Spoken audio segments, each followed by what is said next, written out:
దేవుని కొరకు నువ్వు నమ్మకంగా జీవించు. ఒకవేళ if you are going through a season of waiting, ఎదురు చూపుకుండా నీ జీవితంలో వెళ్తా ఉన్నావేమో, మంచి రోజుల కోసం నీ జీవితంలో ఎదురు చూస్తూ ఉన్నావేమో.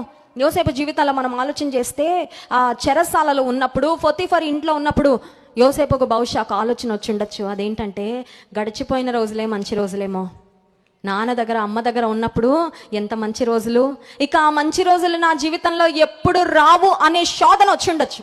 కొన్నిసార్లు మనం కూడా నిరాశలో ఉంటే అలాంటి తలంపులు అపవాది కలుగజేస్తూ ఉంటాడు. మంచి రోజులన్నీ అయిపోయాయి, ఇంకా ముందున్నదంతా నీకు కష్టకాలమే, ముందున్నదంతా ఇబ్బందులే, ఇంకా ముందున్నదంతా నిట్టూర్పే, కన్నీరే, వేదనే, ఇంకా నీ ముఖంలో నవ్వెప్పటికీ ఉండదు. అపవాది నిన్ను బలహీనపరిచే మాటలు మాట్లాడతాడేమో. ప్రియమైన సహోదరి, గుర్తించు, నీవు దేవుని మీద ఆశ పెట్టుకుంటే, దేవుని ఆశ్రయించిన పరిశుద్ధ స్త్రీగా నువ్వు జీవిస్తే, గడిచిపోయిన దినాల కన్నా ముందున్న దినాలు ఎంతో ఆశీర్వాదకరంగా, ఎంతో క్షేమకరంగా, ఎంతో నిరీక్షణకరంగా దేవుడు నింపుతాడండి. నమ్మిన వారి స్తోత్రం చెప్దాం. హల్లెలూయా.